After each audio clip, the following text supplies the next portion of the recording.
ಬಿಡದಿಯ ಭೂ ಸಮರ ದಿನೇ ದಿನೇ ಜೋರಾಗ್ತಾ ಇದೆ. ರೈತರ ಮೇಲೆ ಕೇಸ್ ದಾಖಲಾಗ್ತಾ ಇದ್ದಂತೆ ತೆನೆ ಕಾಂಗ್ರೆಸ್ ನಾಯಕರ ಮಧ್ಯೆ ಮಹಾ ಸಮರವೇ ಶುರುವಾಗಿದೆ. ಇದರ ಮಧ್ಯೆ ರೈತರು ಕೂಡ ನಿಗಿ ಕೆಂಡ ಕಾರೋದಕ್ಕೆ ಶುರು ಮಾಡಿದ್ದಾರೆ.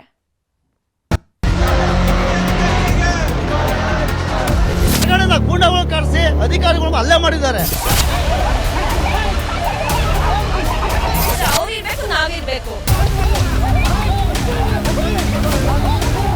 ನಿಮ್ ಜಾಗಕ್ಕೆ ಬಂದಾಗ ಅದು ವಿಷದ ಬಾಟ್ಲಿ ಇಟ್ಕೊಂಡು ಕೂತ್ಕೊಳ್ಳಿ. ಯಾರು ಕಂಡವ್ರ ಜಾಗಕ್ಕೆ ನೀವಾಗ ಹೋಗಿ ವಿಷದ ಬಾಟ್ಲಿ ಇಟ್ಕೊಂಡು ಕೂತ್ಕೋತೀರಾ? ಬಾಲಕೃಷ್ಣ ಅಲ್ಲಿ ಕುತ್ಕೊಂಡು ಹೇಳೋದಲ್ಲ, ಗೂಂಡಾಗಿರಿ ಮಾಡ್ತಾರೆ ಅಂತ. ಅವನು ಗೂಂಡಾಗಿರಿ ಮಾಡಕ್ ಕಳ್ಸೋದು. ಜಮೀನನ್ನ ಕಸ್ಕೊಳ್ಬಹುದು ಅನ್ನುವ ಭ್ರಮೆನಲ್ಲಿ ಅವ್ರೇನಾರು ಇದ್ರೆ ಆ ಭ್ರಮೆಯಿಂದ ಹೊರಗೆ ಬರಬೇಕು. ರಾಜಕೀಯಕ್ಕೆ ಬಳಸುವಂತವ್ರೆ. ರೈತಾಪಿ ವರ್ಗ ತಿರುಗಿ ಬಿದ್ರೆ ಯಾವ ಸರ್ಕಾರಗಳು ಹೆಚ್ಚಿನ ಕಾಲ ಉಳಿಲಿಕ್ಕೆ ಆಗೋದಿಲ್ಲ. ಬೆಂಗಳೂರು ದಕ್ಷಿಣ ಜಿಲ್ಲೆ ರಾಮನಗರ ತಾಲೂಕಿನ ಬಿಡದಿ ಹೋಬಳಿಯ ಟೌನ್ಶಿಪ್ ಹಳ್ಳಿಗಳು ರಣಾಂಗಣವಾಗಿದೆ. ಟೌನ್ಶಿಪ್ನ ಸಮಗ್ರ ಸರ್ವೆಗೆ ಬಂದ ಅಧಿಕಾರಿಗಳ ಮೇಲೆ ರೈತರು ಹಲ್ಲೆ ಮಾಡಿದ್ದ ಮರುದಿನವೂ ಪರ ವಿರೋಧ ಹೋರಾಟಗಳು ನಡೆಯುತ್ತಿವೆ. ಬೈರಮಂಗಲ ಸರ್ಕಲ್ನಲ್ಲಿ ಒಂದು ಕಡೆ ಟೌನ್ಶಿಪ್ ವಿರೋಧ ಹೋರಾಟ ನಡೆಯುತ್ತಿದ್ರೆ ಇನ್ನೊಂದು ಕಡೆ ಟೌನ್ಶಿಪ್ ಪರ ಹೋರಾಟವೂ ಇತ್ತು.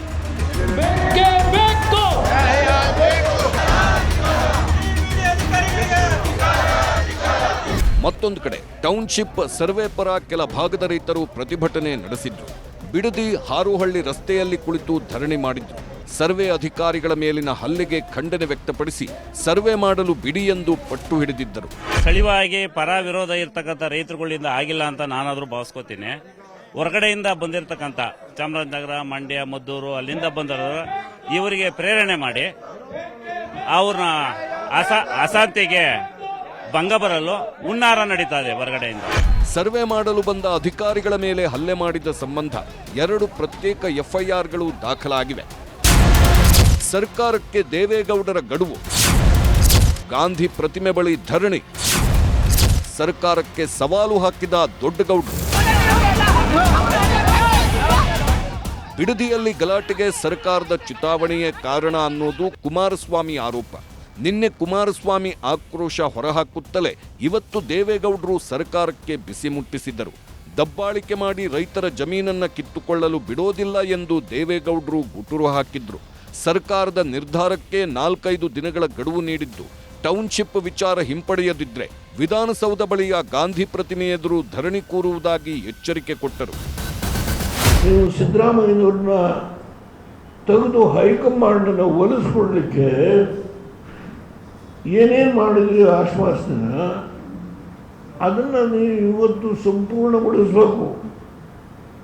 ಆ ಸಂಪೂರ್ಣಗೊಳಿಸಲಿಕ್ಕೆ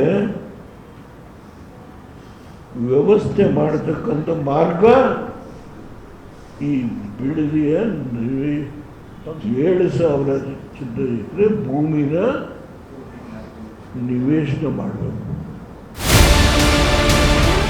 ಪ್ರತಿಪಕ್ಷಗಳ ಆರೋಪಕ್ಕೆ ತಿರುಗೇಟು ಕೊಟ್ಟಿರುವ ಕಾಂಗ್ರೆಸ್ ನಾಯಕರು ಗಲಾಟೆ ಆಗುವುದಕ್ಕೆ ಕುಮಾರಸ್ವಾಮಿ ನೇರ ಕಾರಣ ಅಂತಾರೆ.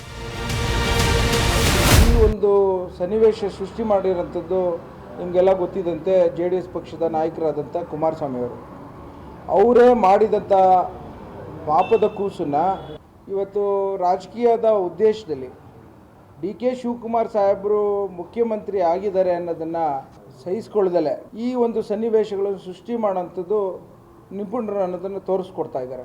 ಈ ಒಂದು ಯೋಜನೆ ಆರಂಭ ಮಾಡಿದ್ದೆ ಮಾನ್ಯ ಕುಮಾರಸ್ವಾಮಿ ಅವರು ಅಂತೇಳಿ ಹೇಳಿ, ಹೀಗಾಗಿ ಅವರು ಮಾಡಿದರೆ ಸಮಸ್ಯೆ ಇಲ್ಲ. ಇವತ್ತು ನಾವು ಅದನ್ನು ಮುಂದುವರಿಸ್ಕೊಂಡು ಹೋದರೆ ಇವತ್ತು ಅದಕ್ಕೆ ಅಡ್ಡಗಾಲು ಹಾಕುವಂಥದ್ದು ಆತ್ಮಾವಲೋಕನ ಮಾಡಿಕೊಳ್ಳಲಿ. ಈ ಮಧ್ಯೆ ಬಿಡದಿಯಲ್ಲಿ ಭೂಸ್ವಾಧೀನ ವಿರೋಧಿಸಿ ರೈತರ ಮೇಲೆ ಕೇಸ್ ಹಾಕಿದ್ದನ್ನ ವಿರೋಧಿಸಿ ಮೈಸೂರಿನಲ್ಲಿ ಪ್ರತಿಭಟನೆ ನಡೆಯಿತು. ನಂಜನಗೂಡು ಮೈಸೂರು ರಸ್ತೆಯ ಗನ್ ಹೌಸ್ ಬಳಿ ರಸ್ತೆ ತಡೆದರು. ಕೈಗೆ ಕಪ್ಪು ಪಟ್ಟಿ ಧರಿಸಿ ಊಟದ ತಟ್ಟೆಯಲ್ಲಿ ಮಣ್ಣು ಹಾಕ್ಕೊಂಡು ಪ್ರತಿಭಟನೆ ಮಾಡಿದ್ರು. ಇನ್ನೊಂದು ಕಡೆ ನರಸೀಪುರದಲ್ಲಿ ಮೈಸೂರು ಚಾಮರಾಜನಗರ ಹೆದ್ದಾರಿ ತಡೆದು ಪ್ರತಿಭಟನೆ ಮಾಡಲಾಯಿತು. ಮತ್ತೊಂದು ಕಡೆ ಚಾಮರಾಜನಗರದಲ್ಲೂ ರೈತರು ಪ್ರತಿಭಟನೆ ಮಾಡಿ ರೈತರ ಮೇಲೆ ಬಲಪ್ರಯೋಗ ಮಾಡಿದ್ದನ್ನ ಖಂಡಿಸಿದ್ರು. Bureau report, news 18. ತಿರುಪತಿ ತಿಮ್ಮಪ್ಪನ ಸನ್ನಿಧಿಯಲ್ಲಿ ಕರ್ನಾಟಕದ ಕದನ ಶುರುವಾಗಿದೆ. ಮೊದಲ ಆರತಿ ವಿಷಯಕ್ಕೆ ಹಂಗಾಮ ನಡೀತಾ ಇದ್ದು ಸಿಎಂ ಹೇಳಿಕೆಯ ಬೆನ್ನಲ್ಲೇ ಟಿಟಿಡಿ ಸದಸ್ಯರು ಸಿಡಿಮಿಡಿಗೊಂಡಿದ್ದಾರೆ. ದೇವರ ದೇವ ಸಪ್ತಗಿರಿವಾಸ ಭಕ್ತರ ಪಾಲಿನ ಕಲಿಯುಗ ದೈವ, ತಿರುಪತಿಯನ್ನೇ ವೈಕುಂಠವಾಗಿಸಿದ ಮಹಾಮಹಿಮ. ಒಮ್ಮೆ ವೆಂಕಟೇಶನಾಗಿ, ಮತ್ತೊಮ್ಮೆ ತಿಮ್ಮಪ್ಪನಾಗಿ, ಮಗದೊಮ್ಮೆ ಶ್ರೀನಿವಾಸನಾಗಿ ಜಗವನ್ನೇ ತೂಗಿದ ಜಗದೋದ್ಧಾರಕ. ತಿಮ್ಮಪ್ಪನೊಲಿದರೆ ಕೊರಡು ಕೊನರಾಗುತ್ತೆ, ಬದುಕು ಬಂಗಾರವಾಗುತ್ತೆ. ಹೀಗಾಗಿಯೇ ತಿಮ್ಮಪ್ಪನ ಗಿರಿಗೆ ಕೋಟಿ ಕೋಟಿ ಭಕ್ತರು ಹೋಗಿ ಬರೋದು. ವೆಂಕಟರಮಣನ ಮುಂದೆ ನಿಂತು ಭಕ್ತಿಯ ಕಡಲಲ್ಲಿ ಮಿಂದೇಳೋದು. ಈ ಕ್ಷೇತ್ರಕ್ಕೂ ಕರುನಾಡಿಗೂ ಒಂದು ಅವಿನಾಭಾವ ಸಂಬಂಧವಿದೆ. ತಿಮ್ಮಪ್ಪನ ಸನ್ನಿಧಿಯಲ್ಲಿ ನಿತ್ಯವೂ ನಡೆಯುವ ಮೊದಲ ಆರತಿ ರಾಜ್ಯಕ್ಕೆ ಸಲ್ಲತ್ತೆ. ತಿಮ್ಮಪ್ಪನಿಗೆ ಕರ್ನಾಟಕದ ಹೆಸರಿನಲ್ಲೇ ಮೊದಲ ಆರತಿ ಮಾಡಲಾಗುತ್ತೆ. ಇದೇ ಆರತಿ ಸುತ್ತವೀಗ ಹೊಸ ಚರ್ಚೆಯೊಂದು ಹುಟ್ಕೊಂಡಿದೆ. ಸಿಎಂ ಡಿಕೆ ಶಿವಕುಮಾರ್ ನೀಡಿದ ಆರತಿ ಹೇಳಿಕೆ ದೊಡ್ಡ ಸದ್ದು ಮಾಡ್ತಿದೆ. ಸಚಿವರು, ಶಾಸಕರಿಗೆ ಮೊದಲ ಆರತಿ ಸ್ವೀಕಾರ ಅವಕಾಶ. ಸಿಎಂ ಘೋಷಣೆ ಬೆನ್ನಲ್ಲೇ ತೆರೆದುಕೊಳ್ತು ಇತಿಹಾಸದ ರಹಸ್ಯ. ತಿಮ್ಮಪ್ಪನನ್ನ ಒಮ್ಮೆ ಕಣ್ತುಂಬಿಕೊಳ್ಳೋದೇ ಪುಣ್ಯ. ಅಂಥದ್ರಲ್ಲಿ ಭಗವಂತನ ಮೊದಲ ಆರತಿ ಭಾಗ್ಯ ಸಿಕ್ರಂತೂ ಅವರ ಜನ್ಮವೇ ಪಾವನ. ಆದರೆ ತಿಮ್ಮಪ್ಪನ ಸನ್ನಿಧಿಯಲ್ಲಿ ಕರ್ನಾಟಕದ ಹೆಸರಲ್ಲಿ ನಿತ್ಯವೂ ಮೊದಲ ಆರತಿ ನಡೆಯುತ್ತೆ. ತಿಮ್ಮಪ್ಪನಿಗೆ ನಡೆದ ಮಹಾ ಆರತಿಯನ್ನ ಕನ್ನಡದವರೇ ಪಡೆಯುತ್ತಿದ್ದಾರೆ. ಈ ಆಚರಣೆಯ ಹಿಂದೆಯೂ ದೊಡ್ಡದೊಂದು ಪುರಾಣವೇ ಇದೆ. ಮೊದಲ ಆರತಿ ಇತಿಹಾಸ. ತಲೆತಲೆಮಾರುಗಳಿಂದಲೂ ತಿಮ್ಮಪ್ಪನಿಗೆ ಕರ್ನಾಟಕದ ಹೆಸರಿನಲ್ಲಿ ಮೊದಲ ಆರತಿ ನಡೆಯುತ್ತದೆ. ವಿಜಯನಗರ ಸಾಮ್ರಾಜ್ಯದಿಂದಲೂ ಈ ಪರಿಪಾಠ ನಡೆದುಕೊಂಡು ಬರ್ತಿದೆ. ಯಾಕಂದ್ರೆ ತಿರುಪತಿಗೂ ಕರ್ನಾಟಕದ ರಾಜವಂಶಸ್ಥರಿಗೂ ಭಕ್ತಿಯ ಸಂಬಂಧವಿತ್ತು. ಮೈಸೂರು ಸಂಸ್ಥಾನ ತಿರುಮಲದೊಂದಿಗೆ ಸಂಬಂಧ ಬೆಸೆದುಕೊಂಡಿತ್ತು. ತಿರುಪತಿಯ ಗರ್ಭಗುಡಿಯೊಳಗೆ ಬೆಳಗುವ ದೀಪಕ್ಕೆ ರಾಜ್ಯದ ತುಪ್ಪವೇ ಹೋಗೋದು. ಮೈಸೂರು ಸಂಸ್ಥಾನದಿಂದ ಸುದೀರ್ಘ ಕೊಡುಗೆ ನೀಡಲಾಗಿದ್ದು, ಧಾರ್ಮಿಕ ಮತ್ತು ಆರ್ಥಿಕ ಕೊಡುಗೆಗಳ ಗೌರವಾರ್ಥ ಮೊದಲ ಆರತಿಯನ್ನು ಕರ್ನಾಟಕ ರಾಜ್ಯದ ಹೆಸರಿನಲ್ಲಿ ಸಲ್ಲಿಕೆ ಮಾಡಲಾಗ್ತಿದೆ. ಇದನ್ನು ಐತಿಹಾಸಿಕ ಹಕ್ಕು ಆಗಿ ದೇವಸ್ಥಾನದ ಆಡಳಿತ ಮಂಡಳಿ ನೀಡಿದೆ. ಈಗಲೂ ಕೂಡ ಕರ್ನಾಟಕದ ಪರವಾಗಿ ಅಲ್ಲಿರೋ ಕರ್ನಾಟಕದ ಸಿಬ್ಬಂದಿ ಆರತಿ ಸ್ವೀಕರಿಸುತ್ತಾರೆ. ಕರ್ನಾಟಕದ ಪರವಾಗಿ ಅಧಿಕೃತ ಪ್ರತಿನಿಧಿಯೇ ತಿಮ್ಮಪ್ಪನ ಆರತಿಯನ್ನು ಸ್ವೀಕರಿಸುತ್ತಿರೋದು. ಇದು ರಾಜ್ಯ ಸರ್ಕಾರದ ಅಧಿಕೃತ ಪ್ರತಿನಿಧಿತ್ವದ ಭಾಗವಾಗಿದೆ. ಇದೇ ಆರತಿ ವಿಷಯವಾಗಿಯೇ ಸಿಎಂ ಡಿಕೆ ಶಿವಕುಮಾರ್ ಮಹತ್ವದ ಹೆಜ್ಜೆ ಇಟ್ಟಿರೋದು. ರಾಜ್ಯದ ಗಣ್ಯರಿಗೆ ತಿಮ್ಮಪ್ಪನ ಆರತಿ ಸಿಗಲಿ ಅಂತ ಅವಕಾಶ ಕಲ್ಪಿಸಿಕೊಡೋದಕ್ಕೆ ಮುಂದಾಗಿದ್ದಾರೆ. ಹಾಗಂತ ತಿಮ್ಮಪ್ಪನ ಮೊದಲ ಆರತಿ ಎಲ್ರಿಗೂ ಸಿಗತ್ತೆ ಅಂತಲ್ಲ. ಕರ್ನಾಟಕದ ಪರವಾಗಿ ತಿರುಮಲಕ್ಕೆ ಹೋದಾಗ ಸಚಿವರು, ಶಾಸಕರು, ಹಿರಿಯ ಐಎಎಸ್ ಮತ್ತು ಐಪಿಎಸ್ ಅಧಿಕಾರಿಗಳು ಹಾಗೂ ನ್ಯಾಯಮೂರ್ತಿಗಳಿಗೆ ಈ ಭಾಗ್ಯ ಸಿಗಲಿದೆ ಅಂತ ಘೋಷಣೆ ಮಾಡಿದ್ದಾರೆ. ತಿಮ್ಮಪ್ಪನ ಆರತಿ ವಿಷಯದಲ್ಲಿ ಸರ್ಕಾರವೇನೂ ಹೊಸ ಮಾರ್ಪಾಡು ಮಾಡ್ತಿಲ್ಲ. ಮೈಸೂರು ಮಹಾರಾಜರ ಕೊಡುಗೆ ಪರಿಗಣಿಸಿ ಈ ದಿನದವರೆಗೂ ತಿಮ್ಮಪ್ಪನ ಸನ್ನಿಧಿಯಲ್ಲಿ ಕರ್ನಾಟಕಕ್ಕೆ ಮೊದಲ ಆರತಿ ನೀಡಲಾಗ್ತಿದೆ. ಸದ್ಯ ಕರ್ನಾಟಕ ಭವನ ಅಧಿಕಾರಿ ಅಥವಾ ಅಲ್ಲಿನ ಸಿಬ್ಬಂದಿ ತಿಮ್ಮಪ್ಪನ ಆರತಿಯನ್ನ ಸ್ವೀಕಾರ ಮಾಡ್ತಿದ್ದಾರೆ. ಇದಕ್ಕೆ ಈಗ ಹೊಸ ಪ್ರಸ್ತಾವನೆ ಇಡಲಾಗ್ತಿದೆ. ಆದ್ರಿದು ಆಗ್ರಹವಲ್ಲ, ಇರೋ ವ್ಯವಸ್ಥೆಯ ಮುಂದುವರಿಕೆ ಅಷ್ಟೇ. ಹಳೆ ಪದ್ಧತಿಯ ಪ್ರಕಾರವೇ ಕರ್ನಾಟಕ ಭವನ ಅಧಿಕಾರಿಗಳ ಬದಲಿಗೆ ಸರ್ಕಾರದ ಪ್ರತಿನಿಧಿಗಳು ಆರತಿ ಸ್ವೀಕಾರ ಮಾಡಲಿದ್ದಾರೆ. ಆ ದಿನ ಕರ್ನಾಟಕದ ಯಾವ ಗಣ್ಯರು ಇರುತ್ತಾರೋ ಅವರೇ ಆರತಿ ಸ್ವೀಕಾರ ಮಾಡಲಿದ್ದಾರೆ. ಅದು ಕೂಡ ಸರ್ಕಾರದಿಂದ ಸೂಚನೆ ಹೋದಲ್ಲಿ ಮಾತ್ರ ಟಿಟಿಡಿ ಈ ಅವಕಾಶ ಕಲ್ಪಿಸಿಕೊಡಲಿದೆ. ಯಾವುದೇ ಶಾಸಕರು ತಿರುಪತಿ ದರ್ಶನಕ್ಕೆ ಹೋದಾಗ ನಮ್ಮ ರಾಜ್ಯದ ಪರವಾಗಿ ಆರತಿ ಕೊಡಕ್ಕೆ ಒಂದು ಅವಕಾಶ ಇದೆ. ಮೊದಲನೇ ಆರತಿ ನಮ್ಮದು. ಏನು ಆ ತಟ್ಟೆನ ತೆಗೆದುಕೊಂಡು ಹೋಗಿ ಆ ಅಧಿಕಾರಿಗಳು ಅವ್ರಿಗೆ ಸಪೋರ್ಟ್ ಮಾಡ್ತಾರೆ. ಅದಕ್ಕೊಂದು ಗೈಡ್ಲೈನ್ಸ್ ಇದೆ. ಆ ಗೈಡ್ಲೈನ್ಸ್ನ ನಮ್ಮ ಪ್ರೋಟೋಕಾಲ್ ಪ್ರಕಾರ ನಾವು ಮಾಡ್ತೀವಿ. ಒಂದಿನ ತಹಶೀಲ್ದಾರ್ಗೂ ಸಿಗ್ಬೋದು, ಎಸಿಗೂ ಸಿಗ್ಬೋದು, ಶಾಸಕರಿಗೂ ಸಿಗ್ಬೋದು, ನಮ್ಮ ಮೇಯರ್ಗಳಿಗೂ ಸಿಗ್ಬೋದು, ಎಂಪಿಗಳಿಗೆ ಸಿಗ್ಬೋದು. ಅವ್ರಿಗೆ ಆ ಒಂದು ಭಾಗ್ಯ ಸಿಗ್ಲಿ. ಯಾವಾಗ ಸಿಎಂ ಡಿಕೆ ಶಿವಕುಮಾರ್ ಇಂಥದ್ದೊಂದು ಹೇಳಿಕೆ ನೀಡಿದ್ರು ವಿವಾದದ ಕಿಡಿ ಹೊತ್ಕೊಂಡಿದೆ. ಸಿಎಂ ಹೇಳಿಕೆ ಸುದ್ದಿ ಆಗ್ತಿದ್ದಂತೆ ಟಿಟಿಡಿ ಸದಸ್ಯರು ಸುದ್ದಿಗೋಷ್ಠಿ ನಡೆಸಿ ಆಕ್ರೋಶ ವ್ಯಕ್ತಪಡಿಸಿದ್ದಾರೆ. ಟಿಟಿಡಿ ಸಭೆಯಲ್ಲಿ ಈ ಬಗ್ಗೆ ಚರ್ಚೆ ಮಾಡಿದ್ದೇವೆ, ತಿಳುವಳಿಕೆ ಇಲ್ಲದೆ ಹೇಳಿಕೆ ನೀಡಿದ್ದಾರೆ. ತಿರುಪತಿಯ ಮೊದಲ ಆರತಿ ಸಚಿವರು, ಶಾಸಕರಿಗಲ್ಲ, ಇದು మైసూరు మహారాజರಿಗೆ ನೀಡಿದ గౌరవ ಅಂತ ಟಿಟಿಡಿ ಸದಸ್ಯ బిఆర్ నాయుడు కిడికారిದ್ದಾರೆ. ఆయన ఏదైతే కామెంట్ చేశాడో అవగాహన లేక చేసినట్లుంది. దాన్ని మనం టీటీడీ బోర్డు నుంచి లేదా టీటీడీ నుంచి ఆయనకి రిజైన్ లెటర్ పంపించడం జరుగుతుంది. పాలసీ ఇట్లా ఉంటుంది, ఇట్లా ఉంటుంది, తెలియక మాట్లాడారేమో అనుకుంటున్నాను. అంటే దీని మీద అవగాహన లేదు ఆయన. ಒಂದ್ ಕಡೆ ಕೆಲ ಟಿಟಿಡಿ ಸದಸ್ಯರು ಡಿಕೆಶಿ ನಿರ್ಧಾರಕ್ಕೆ ವಿರೋಧ ವ್ಯಕ್ತಪಡಿಸಿದ್ರೆ, ಕೆಲವರು ಸಿಎಂ ನಿರ್ಧಾರವನ್ನ ಸ್ವಾಗತಿಸಿದ್ದಾರೆ. ಈ ಬಗ್ಗೆ ನ್ಯೂಸ್ 18 ಜೊತೆ ಮಾತಾಡಿದ ಟಿಟಿಡಿ ಸದಸ್ಯ ನರೇಶ್ ಕುಮಾರ್, ಮೈಸೂರು ಸಂಸ್ಥಾನದ ಕಾಲದಿಂದಲೂ ವಿಶೇಷ ವ್ಯವಸ್ಥೆ ಮಾಡಲಾಗಿದೆ. ಈ ಹಿಂದೆ ಹಿರಿಯ ಅಧಿಕಾರಿಗಳು ಆರತಿ ಸ್ವೀಕರಿಸುತ್ತಿದ್ರು. ಈಗೇನು ಸರ್ಕಾರ ವಿಶೇಷ ಅಧಿಕಾರಿಯನ್ನ ನೇಮಿಸಿಲ್ಲ. ಬದಲಿಗೆ ಕರ್ನಾಟಕದ ಪ್ರತಿನಿಧಿಗೆ ಆರತಿ ಸ್ವೀಕಾರ ಭಾಗ್ಯ ಸಿಗಲಿ ಅಂತ ಹೇಳ್ತಿದೆ. ಹೀಗಾಗಿ ಸಿಎಂ ಹೇಳಿರುವ ವಿಚಾರ ಸರಿಯಾಗಿಯೇ ಇದೆ ಅಂದಿದ್ದಾರೆ. ಡೆಸಿಗ್ನೇಟೆಡ್ ಆಫೀಸರ್ ಮಾಡಬೇಕು, ಅದನ್ನ ಅವ್ರು ಮಾಡ್ತೀನಿ ಅಂತ ಅಂದಿದ್ದಾರೆ. ಈಗ ಅದು ಕರೆಕ್ಟ್, ಅದು ಶ್ಲಾಘನೀಯ, ಅದಕ್ಕೆ ನಮ್ದೆಲ್ಲರದು ಸಹಮತ ಇದೆ. ಆಮೇಲೆ ಯಾವ್ದಾದ್ರು ಹೈಯೆಸ್ಟ್ ಡಿಗ್ನಿಟರಿ ಯಾರಿದಾರ ಅವತ್ತು ಅವ್ರು ಅದ್ರ ಜೊತೆಗೆ ಹೋಗ್ಬೋದು. ಒಟ್ನಲ್ಲಿ ತಿರುಪತಿ ತಿಮ್ಮಪ್ಪನ ಮೊದಲ ಆರತಿ ಹೊಸದೊಂದು ಚರ್ಚೆ ಹುಟ್ಟು ಹಾಕಿದ್ದು, ಸಿಎಂ ಮಾತಿಗೆ ಟಿಟಿಡಿ ಯಾವ ನಿರ್ಧಾರ ಕೈಗೊಳ್ಳುತ್ತೋ ಕಾದು ನೋಡಬೇಕು. Bureau report, news 18. ಆತ ಪೊಲೀಸ್ ಸಬ್ ಇನ್ಸ್ಪೆಕ್ಟರ್, ನೊಂದವರಿಗೆ ನ್ಯಾಯ ಕೊಡಿಸೋ ಸ್ಥಾನದಲ್ಲಿರುವಂತಹ ವ್ಯಕ್ತಿ. ಆದ್ರೀಗ ಈ ಪೊಲೀಸಪ್ಪನ ಮೇಲೆಯೇ ಪೋಲಿ ಆಟದ ಆರೋಪ ಕೇಳಿ ಬಂದಿದೆ. ಗಂಡನ ಕಿರುಕುಳ ತಾಳದ ಹೆಣ್ಮಗಳು ಪೊಲೀಸಪ್ಪ ಲಾಕ್ ಆಗುವಂತೆ ಮಾಡಿದ್ದಾಳೆ.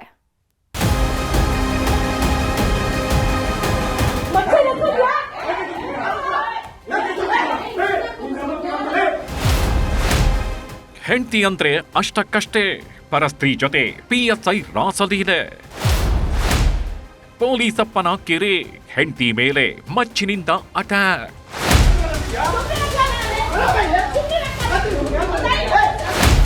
ಖಾಕಿ ಹಾಕಿ ಕದರ್ ತೋರಿಸಬೇಕಿದ್ದ ಪೊಲೀಸಪ್ಪ ಹೇಗೆ ಮಚ್ಚು ಹಿಡಿದು ಮಚ್ಚೇಶ್ವರ ಆಗಿದ್ದಾರೆ ನೋಡಿ. ಸಂಸಾರ ಕೊಬ್ಳು, ಸಂಬಂಧ ಕೊಬ್ಳು ಅಂತ ಎಲ್ಲೆಂದ್ರಲ್ಲದೆ ಬ್ರಾಂಚ್ ಓಪನ್ ಮಾಡಿಕೊಂಡಿದ್ದವ ಪತ್ನಿ ಮುಂದೆಯೇ ಪೌರುಷ ತೋರಿಸುತ್ತಿದ್ದಾರೆ. ಅಳಿಯನ ಕಳ್ಳಾಟ ಪ್ರಶ್ನಿಸಿದ್ದಕ್ಕೆ ಮಾಮನಿಗೆ ಮಚ್ಚು ತೋರಿಸಿ ಕೊಲೆ ಬೆದರಿಕೆ ಹಾಕಿದ್ದಾರೆ ಅನ್ನೋ ಆರೋಪ ಕೇಳಿ ಬರ್ತಿದೆ.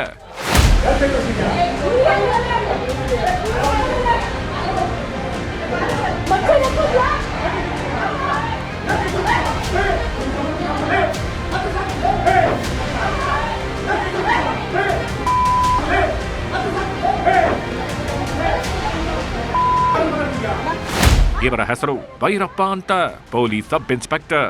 ಇವರ ಮೇಲಿರೋ ಆರೋಪಗಳು ಒಂದೆರಡಲ್ಲ. ಈ ಹಿಂದೆ ಬೆಂಗಳೂರಿನ ಕೆಂಗೇರಿ ಠಾಣೆಯಲ್ಲಿ PSI ಆಗಿದ್ದಾಗ ಉದ್ಯಮಿಯೊಬ್ಬರಿಗೆ ಹಣಕ್ಕೆ ಬೇಡಿಕೆ ಇಟ್ಟು ಲೋಕಾಯುಕ್ತ ಅಧಿಕಾರಿಗಳ ಕೈಯಲ್ಲಿ ಲಾಕ್ ಆಗಿದ್ರು. ಆಮೇಲೆ ಸಸ್ಪೆಂಡ್ ಆಗಿ ಕಮಿಷನರ್ ಕಚೇರಿಯಲ್ಲಿರೋ ಕಂಟ್ರೋಲ್ ರೂಮ್ಗೆ ವರ್ಗಾವಣೆಗೊಂಡಿದ್ರು. ಇಷ್ಟಾದ್ರೂ ಬುದ್ಧಿ ಕಲ್ತಿರ್ಲಿಲ್ಲ. ಮನೆಯಲ್ಲಿ ಬಂಗಾರದಂತ ಹೆಂಡತಿಗಿದ್ರೂ ಸಹ ಪರಸ್ತ್ರೀಯ ಮೋಹ ತುಂಬಿಕೊಂಡಿತ್ತು. ಪರಿಚಯಸ್ಥ ಹೆಣ್ಣು ಮಕ್ಕಳಿಗೆ ಇನ್ಸ್ಟಾಗ್ರಾಂನಲ್ಲಿ ಹೊತ್ತಲ್ದಿ ಮೆಸೇಜ್ ಹಾಕ್ತಿದ್ರಂತೆ. ಇದರಿಂದ ನೊಂದ ಯುವತಿಯರು ಇವರ ಪತ್ನಿಗೆ ಕರೆ ಮಾಡಿ ತಮ್ಮ ಕಷ್ಟ ಹೇಳ್ಕೊಂಡಿದ್ರಂತೆ. ಇಷ್ಟು ಸಾಲದು ಅಂತ ಕೆಲವರನ್ನ ಮನೆ ಕರ್ಕೊಂಡು ಬರ್ತಿದ್ರಂತೆ. ಪತ್ನಿಗೇನಾದ್ರೂ ಪ್ರಶ್ನೆ ಮಾಡಿದ್ರೆ ರೌಡಿಗಳಿಗೆ ಹೇಳಿ ಧಮಕಿ ಹಾಕಿಸ್ತಿದ್ರಂತೆ. ಗಂಡನ ಕಳ್ಳಾಟದಿಂದ ನೊಂದು ಹೋದವಳು ತನ್ನ ತಂದೆ ಬಳಿ ಎಲ್ಲಾ ವಿಷಯ ಹೇಳ್ಕೊಂಡಿದ್ದಾಳೆ. ಹೀಗಾಗಿ ಅಳಿಯನನ್ನ ವಿಚಾರಿಸೋದಕ್ಕೆ ಅಂತ ರೇವತಿ ತಂದೆ ಬರ್ತಾಗಿದ್ದಂತೆ ಮಚ್ಚು ಹಿಡಿದು ಕೊಲೆ ಬೆದರಿಕೆ ಹಾಕಿದ್ದಾರೆ ಅನ್ನೋ ಆರೋಪ ಕೇಳಿ ಬಂದಿದೆ. ನಮ್ಮ ತಂದೆ ಬಂದಿದ್ದಕ್ಕೆ ಏನಪ್ಪ ಹಿಂಗೆಲ್ಲ ಹೊಡೆದಿದೆಯಲ್ಲ ಸರಿನಾ ಅಂತ ಅವರು ಹೊಡೆದಿದ ಮೇಲೆ ಅವರು ಬಂದೇ ಬರುತ್ತೆ ಸರ್. ಅದನ್ನ ನಾವು ಕೇಳಿದಕ್ಕೆ ಮಚ್ಚೆತ್ಕೊಂಡು ಇವತ್ತು ಅಪ್ಪ ಮಗಳನ್ನಿಬ್ಬರನ್ನು ಕತ್ತರಿಸಾಕ್ತೀನಿ, ಹಾಗೆ ಹೀಗೆ ನಾನು ನೋಡ್ತಾನೆ ಇದ್ದೀನಿ. ಅವತ್ತಿಂದನೂ ಅಪ್ಪ ಮಗಳಿಬ್ರು ಒಪ್ಕೊಂತಾನೆ ಇಲ್ಲ, ನಾನು ಏನು ಹೇಳಿದ್ರು ನಿಮ್ಮಿಬ್ಬರು ನಾನು ಉಳಿಸೋದೇ ಇಲ್ಲ ಅಂತ ಮನೆ ಹತ್ರ ರೌಡಿಗಳನ್ನೆಲ್ಲ ಕರೆಸಿ ಒಂದು 20-30 ಜನನ ಆ ಥರ ಎಲ್ಲ ಮಾಡಿದ್ರು ಸರ್. ಕಿರುಕುಳದಿಂದ ನೊಂದ ಹೆಣ್ಣು ಮಗಳು ಗಂಡನ ವಿರುದ್ಧ ದೂರು ಕೊಡೋದಕ್ಕೆ ಹೋಗಿದ್ರು. ಆದರೆ ಭೈರಪ್ಪ PSI ಆಗಿದ್ರಿಂದ ಕೆಂಗೇರಿ ಪೊಲೀಸರು ಬರೀ NCR ದಾಖಲಿಸಿಕೊಂಡು ಕೈ ತೊಳೆದುಕೊಂಡಿದ್ರಂತೆ. ಹೀಗಾಗಿ ರೇವತಿ ಸೀದಾ DG ಕಚೇರಿಗೆ ಹೋಗ್ತಿದ್ದಂತೆ ಕೆಂಗೇರಿ ಪೊಲೀಸರು ಭೈರಪ್ಪನನ್ನ ಅರೆಸ್ಟ್ ಮಾಡಿದ್ದಾರೆ. ಬಟ್ ಘಟನೆ ನಡೆದದ್ದೆಲ್ಲ ತಾವರೆಕೆರೆ ಲಿಮಿಟ್ಸ್ ಬಂದಿದ್ರಿಂದನೂ ಕೂಡ ನಾವು ಸದ್ಯ ಈ ಹೆಣ್ಣುಮಗಳು ನಮ್ಮ ಹತ್ರ ಬಂದುಬಿಟ್ಟು ಕಂಪ್ಲೇಂಟ್ ಕೊಟ್ಟಿದ್ದರಿಂದ ಆಕೆ ಕಂಪ್ಲೇಂಟನ್ನು ಸ್ವೀಕೃತ ಮಾಡ್ಕೊಂಡ್ಬಿಟ್ಟು ಕಂಪ್ಲೇಂಟ್ ರಿಜಿಸ್ಟರ್ ಮಾಡ್ಕೋತೀವಿ 498A 304 3 and 4 DP ಆ್ಯಕ್ಟ್ ಅಡಿಯಲ್ಲಿ. ಮತ್ತು ಅವನನ್ನು ದಸ್ತಗಿರನ್ನು ಕೂಡ ಮಾಡಿಕೊಂಡು ಟ್ರಾನ್ಸ್ಫರ್ ತಾವರೆಕೆರೆ ಪೊಲೀಸ್ ಸ್ಟೇಷನ್ಗೆ ನೀಡೋದು. ಒಟ್ನಲ್ಲಿ ಜನರಿಗೆ ರಕ್ಷಣೆ ನೀಡಬೇಕಿದ್ದವರ ಮೇಲೆಗೆ ರಾಕ್ಷಸನಾದ ಆರೋಪ ಕೇಳಿ ಬರ್ತಿದೆ.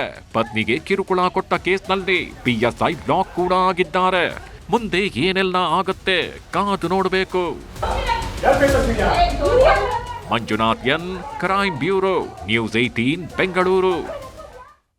ಕರುನಾಡಲ್ಲಿ ದಿನದಿಂದ ದಿನಕ್ಕೆ ಬರದ ಭೀಕರತೆ ಜಾಸ್ತಿ ಆಗ್ತಾನೆ ಇದೆ. ಈ ಬಾರಿ ಮಳೆರಾಯ ಸಂಪೂರ್ಣ ಕೈಕೊಟ್ಟಿದ್ದು ಊರೂರಲ್ಲಿ ಜನ ಪರದಾಡೋದಕ್ಕೆ ಶುರು ಮಾಡಿದ್ದಾರೆ.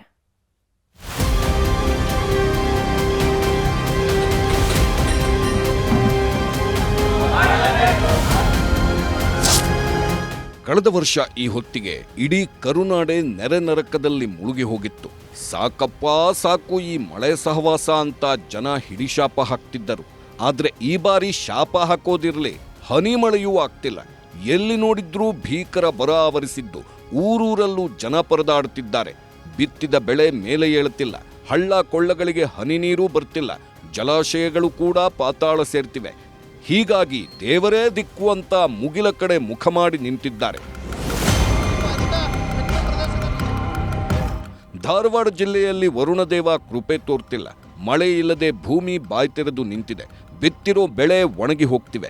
ಇವತ್ತು ಮಳೆಯಾಗುತ್ತೆ, ನಾಳೆ ಮಳೆಯಾಗುತ್ತೆ ಅಂತ ಜನ ಕಾದಿದ್ದೇ ಬಂತು. ಆದರೆ ಮಳೆ ಮಾತ್ರ ಆಗ್ತಿಲ್ಲ. ಹೀಗಾಗಿ ನವಲಗುಂದ ತಾಲೂಕಿನ ಬ್ಯಾಲಾಳ ಗ್ರಾಮಸ್ಥರು ಮಳೆಗಾಗಿ ಸವದತ್ತಿ ಯಲ್ಲಮ್ಮ ದೇವಿಯ ಮೊರೆ ಹೋಗಿದ್ದಾರೆ. ಬರದ ಮುನ್ಸೂಚನೆ ಸಿಕ್ಕಾಗ ಸವದತ್ತಿ ಯಲ್ಲಮ್ಮ ದೇವಿಯ ಕಲ್ಯಾಣಿಗೆ ತೆರಳಿ ನೀರು ತಂದರೆ ಮಳೆಯಾಗುತ್ತೆ ಅನ್ನೋ ನಂಬಿಕೆ ಇದೆ. ಹೀಗಾಗಿ ಬ್ಯಾಲಾಳ ಗ್ರಾಮದ ಯುವಕರು ನೀರನ್ನು ತಂದು ಗ್ರಾಮದ ಎಲ್ಲಾ ದೇವರಿಗೆ ಅಭಿಷೇಕ ಮಾಡಿ ಮಳೆಗಾಗಿ ಪ್ರಾರ್ಥನೆ ಮಾಡಿದ್ದಾರೆ. ಎನ್ಗೊಂಡದ್ ನೀರು ತಂದು ನಮ್ಮ ಊರ ದೇವಸ್ಥಾನಗಳಿಗೆಲ್ಲ ನೀರು ಹಾಕಿದರೆ ಮಳೆ ಆಗುತ್ತದೆ ಎಂದು ಹಿರಿಯರು ಹೇಳ್ತಿದ್ರು. ಅದಕ್ಕೆ ನಾವು ಹೋಗಿ ನೀರು ತೊಗೊಂಬಂದು ನಮ್ಮ ಗ್ರಾಮದ ದೇವಸ್ಥಾನಕ್ಕೆಲ್ಲ ನೀರು ಹಾಕ್ಬೇಕಂದ್ರೆ. ಕಲಬುರಗಿಯಲ್ಲೂ ಮುಂಗಾರು ಮಳೆ ಕೈಕೊಟ್ಟಿದೆ. ಒಳ್ಳೆ ಮಳೆಯಾಗಿದ್ರೆ ಬೆಳೆಗಳೆಲ್ಲ ಹಚ್ಚ ಹಸಿರಾಗಿರುತ್ತಿದ್ದವು. ಆದರೆ ಹನಿ ಮಳೆಯಾಗಿಲ್ಲ. ಹೀಗಾಗಿ ಬಿತ್ತನೆ ಕಾರ್ಯವೂ ಆಗಿಲ್ಲ. ಕಲಬುರಗಿಯ ಜೀವನಾಡಿಯಾಗಿರುವ ಭೀಮಾ ನದಿ ಬತ್ತಿ ಹೋಗ್ತಿದೆ. ಮಳೆ ಇಲ್ಲದೆ ನೀರಿಲ್ಲದೆ ರೈತರು ಅಕ್ಷರಶಃ ಕಂಗಾಲಾಗಿದ್ದಾರೆ. ದಿಕ್ಕು ಕಾಣದಂತಾದ ಅಫ್ಜಲ್ಪುರ ತಾಲೂಕಿನ ರೈತರು ವರುಣದೇವನ ಕೃಪೆಗಾಗಿ ಎಲ್ಲಾ ದೇವರಿಗೆ ಜಲಾಭಿಷೇಕ ಮಾಡಿದ್ದಾರೆ.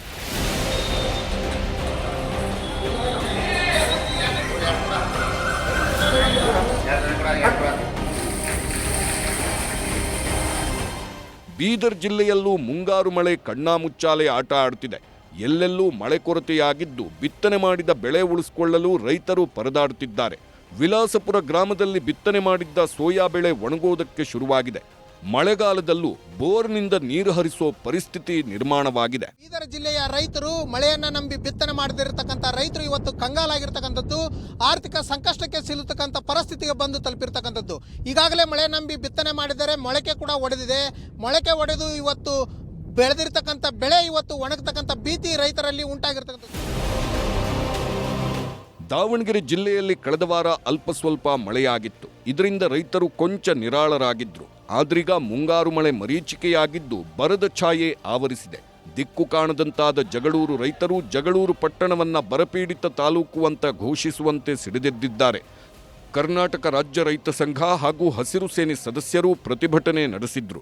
10% ಅಷ್ಟೇ ರೈತರು ಉಳಿಮೆ ಮಾಡಿದರೆ, ಆ ಉಳಿಮೆ ಮಾಡಿರೋಂಥ ರೈತರು ಇವತ್ತೇನು ಅವ್ರ ಹೊಲದಲ್ಲಿ ಗೊಬ್ಬರ ಇವತ್ತೇನು ಬೀಜ ಹುಟ್ಟಿರೋಂಥ ಮೆಕ್ಕೆಜೋಳ ಆಗಿರಲಿ, ಕೆಲವು ಬೆಳೆಗಳು ಒಣಗ್ತಾ ಇದಾವೆ. ಹಾಗಾಗಿ ಜಗಳೂರು ತಾಲೂಕನ್ನ ಇವಾಗ ಬರ ತಾಲೂಕನ್ನ ಈಗ ಘೋಷಣೆ ಮಾಡಬೇಕು. ಜುಲೈ ಆರಂಭದಲ್ಲೇ ಮಲೆನಾಡು ಭಾಗದಲ್ಲಿ ಅಬ್ಬರಿಸಿ ಬೊಬ್ಬಿರಿದಿದ್ದ ವರುಣ ಈಗ ತಣ್ಣಗಾಗಿದ್ದಾನೆ. ಮಲೆನಾಡಲ್ಲೂ ಮಳೆ ತಗ್ಗಿದ ಪರಿಣಾಮ ಹಾಸನದ ಗೊರೂರಿನಲ್ಲಿರುವ ಹೇಮಾವತಿ ಜಲಾಶಯದಲ್ಲಿ ನೀರಿನ ಮಟ್ಟ ಇಳಿಕೆಯಾಗಿದೆ.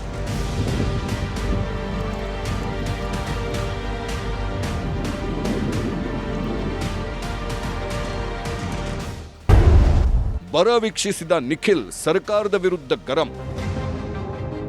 ವಿಜಯಪುರ ಜಿಲ್ಲೆಯಲ್ಲಿ ಮಳೆ ಅನ್ನೋದೇ ಮಂಗಮಾಯವಾಗಿದೆ.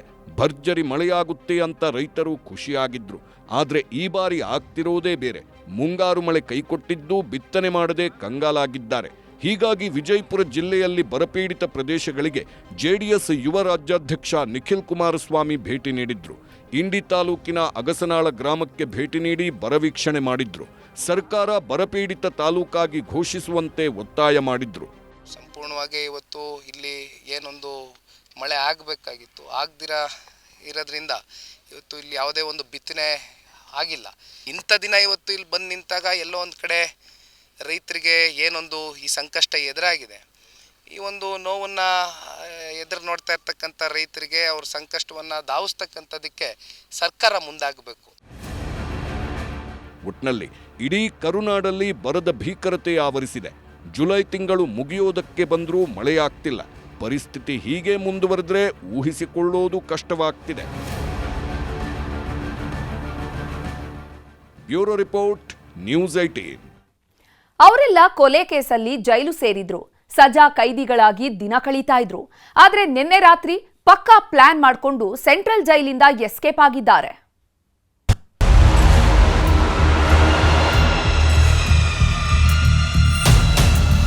ರಾಜ್ಯದ ಗೃಹ ಸಚಿವರಾಗಿರುವಂತಹ ಪ್ರಿಯಾಂಕ ಖರ್ಗೆ ಅವರು ಸದ್ಯ ಈಗ ಅಮೆರಿಕ ಮತ್ತು ಇರಾನ್ ಮಧ್ಯೆ ಯುದ್ಧ ನಡೀತಾ ಇದೆ, ಅದ್ರ ಬ್ಯುಸಿಲಿದ್ದಾರೆ. ಕಲಬುರಗಿ ಕೇಂದ್ರ ಕಾರಾಗೃಹದಿಂದ ಕೈದಿಗಳು ಎಸ್ಕೇಪ್. ಕಗ್ಗತ್ತಲ ರಾತ್ರಿ ಜೈಲಿನ ಕಾಂಪೌಂಡ್ ಹಾರಿ ಪರಾರಿ. ಇಷ್ಟು ದಿನ ಕಳ್ಳರು ಚಾಪೆ ಕೆಳಗೆ ನುಸುಳಿದ್ರೆ ಪೊಲೀಸರು ರಂಗೋಲಿ ಕೆಳಗೆ ನುಸುಳ್ತಾರೆ ಅನ್ನೋ ಮಾತಿತ್ತು. ಆದ್ರೀಗ ಇವರನ್ನ ನೋಡಿದ್ರೆ ಈ ಮಾತು ತಲೆ ಕೆಳಗಾದಂತೆ ಕಾಣ್ತಿದೆ. ಯಾಕಂದ್ರೆ ಕೈದಿಗಳೇ ಪೊಲೀಸರಿಗೆ ಚಳ್ಳೆ ಹಣ್ಣು ತಿನ್ನಿಸಿ ಎಸ್ಕೇಪ್ ಆಗಿದ್ದಾರೆ. ಗೃಹ ಸಚಿವರ ಕ್ಷೇತ್ರದಲ್ಲೇ 3 ಸಜಾ ಕೈದಿಗಳು ಕೇಂದ್ರ ಕಾರಾಗೃಹದ ಕಾಂಪೌಂಡ್ ಗೋಡೆ ಎಗರಿ ಪರಾರಿಯಾಗಿದ್ದಾರೆ. ಇವರೇ ನೋಡಿ, ಸೆಂಟ್ರಲ್ ಜೈಲಿನಿಂದ ಎಸ್ಕೇಪ್ ಆದ ಕೆಲಾಡಿಗಳು. ಈತನ ಹೆಸರು ಮಸ್ತಾನ್, ಈತ ಸಂತೋಷ್, ಮತ್ತೊಬ್ಬ ಸಾಗರ್. 3 ಕೂಡ ಬೀದರ್ನಲ್ಲಿ ನಡೆದಿದ್ದ ಕೊಲೆ ಕೇಸ್ನಲ್ಲಿ ಶಿಕ್ಷೆಗೊಳಗಾಗಿದ್ರು. ಇಷ್ಟು ದಿನ ಸೆರೆವಾಸ ಅನುಭವಿಸಿದವರು ನಿನ್ನೆ ಕಾಲ್ ಕೀಳೋ ಪ್ಲಾನ್ ಮಾಡಿದ್ರು. ಅದರಂತೆಯೇ ಮಧ್ಯರಾತ್ರಿ 3 ಗಂಟೆ ಸುಮಾರಿಗೆ ಎಸ್ಕೇಪ್ ಆಗಿದ್ದಾರೆ. ಯಾವಾಗ 3 ಕೈದಿಗಳು ಕಾಲ್ಕಿತ್ತಿದ್ದಾರೆ ಅನ್ನೋದು ಗೊತ್ತಾಯ್ತೋ ಪೊಲೀಸರು ಫುಲ್ ಅಲರ್ಟ್ ಆಗಿದ್ದಾರೆ. ಆದರೆ ಸಜಾ ಕೈದಿಗಳು ಇಷ್ಟು ಸಲೀಸಾಗಿ ಹೋಗ್ತಾರೆ ಅಂದ್ರೆ ಭದ್ರತಾ ವ್ಯವಸ್ಥೆ ಅದೆಷ್ಟರ ಮಟ್ಟಿಗೆ ಟೈಟ್ ಇದೆ ಅನ್ನೋ ಅನುಮಾನ ಮೂಡಿಸಿದೆ. ಜೈಲಿಗೆ ಭೇಟಿ ನೀಡಿದ ಪೊಲೀಸ್ ಆಯುಕ್ತ ಡಾಕ್ಟರ್ ಶರಣಪ್ಪ SD ಜೈಲಿನ ಮೂಲೆ ಮೂಲೆ ಪರಿಶೀಲನೆ ನಡೆಸಿದ್ರು. ಅಲ್ಲದೆ ಕೇಂದ್ರ ಕಾರಾಗೃಹ ಅಧೀಕ್ಷಕ ರಾಕೇಶ್ ಕಾಂಬ್ಳೆಯವರನ್ನ ಸಸ್ಪೆಂಡ್ ಮಾಡಲಾಗಿದೆ.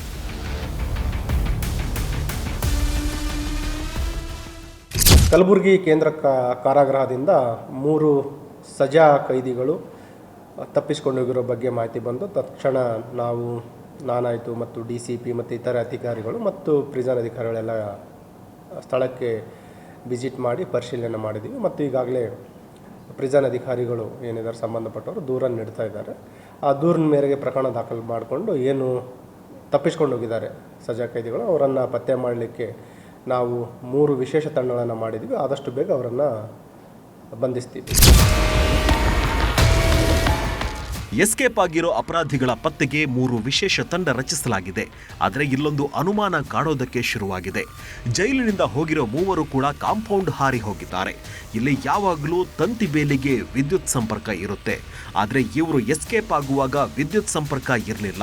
ಹೀಗಾಗಿ ಇದರಲ್ಲಿ ಯಾರದ್ದು ಕೈವಾಡ ಇದೆ ಅನ್ನೋ ಅನುಮಾನ ಕಾಡ್ತಿದೆ. ಈ ಬಗ್ಗೆ ಪ್ರತಿಕ್ರಿಯೆ ನೀಡಿದ ಬಿಜೆಪಿ ರಾಜ್ಯಾಧ್ಯಕ್ಷ ವಿಜಯೇಂದ್ರ ಗೃಹ ಸಚಿವ ಪ್ರಿಯಾಂಕ್ ಖರ್ಗೆ ವಿರುದ್ಧ ವಾಗ್ದಾಳಿ ನಡೆಸಿದರು. ಗೃಹ ಸಚಿವರ ಕ್ಷೇತ್ರದಲ್ಲೇ ಕೈದಿಗಳು ಎಸ್ಕೇಪ್ ಆಗಿದ್ದಾರೆ. ಇವರು ಇರಾನ್ ಅಮೆರಿಕ ಯುದ್ಧದ ಬಗ್ಗೆ ತಲೆಕೆಡಿಸಿಕೊಳ್ಳೋದು ಬಿಟ್ಟು ತಮ್ಮ ಗೃಹ ಇಲಾಖೆ ಕಡೆ ಗಮನ ಕೊಡಲಿ ಅಂತ ಟಾಂಗ್ ಕೊಟ್ಟಿದ್ದಾರೆ. ರಾಜ್ಯದ ಗೃಹ ಸಚಿವರಾಗಿರುವಂತಹ ಪ್ರಿಯಾಂಕ ಖರ್ಗೆ ಅವರು ಸದ್ಯ ಈಗ ಅಮೆರಿಕ ಮತ್ತು ಇರಾನ್ ಮಧ್ಯೆ ಯುದ್ಧ ನಡೀತಾ ಇದೆ, ಅದ್ರ ಬ್ಯುಸಿಲಿದ್ದಾರೆ. ಸೊ ಆದಷ್ಟು ಬೇಗ ಅದನ್ನು ಇತ್ಯರ್ಥ ಮಾಡಿ ತಮ್ಮ ಜಿಲ್ಲೆ ಮತ್ತು ತಮ್ಮ ಇಲಾಖೆ ಬಗ್ಗೆ ಗಮನ ಹರಿಸಬೇಕು ಅಂತೇಳಿ ನಾವು ವಿನಂತಿ ಮಾಡ್ತೇವೆ. ಗೃಹ ಸಚಿವರ ಕ್ಷೇತ್ರದಲ್ಲೇ ಕೈದಿಗಳು ಕಳ್ಳಾಟ ಆಡಿದ್ದಾರೆ. ಇದು ಸಚಿವರಿಗೂ ತಲೆನೋವಾಗಿ ಪರಿಣಮಿಸಿದೆ. ಹೀಗಾಗಿ ಖದೀಮರ ಹಿಂದೆ ಬಿದ್ದ ಪೊಲೀಸರು ಮೂಲೆ ಮೂಲೆ ಜಾಲಾಡ್ತಿದ್ದಾರೆ. ಜೈಲಿಂದ ಕಾಲ್ಕಿತ್ತವರಿಗೆ ಖೆಡ್ಡ ತೋಡ್ತಿದ್ದಾರೆ. ಅರುಣ್ ಕುಮಾರ್ ಕದಂ, ನ್ಯೂಸ್ 18 ಕಲಬುರಗಿ.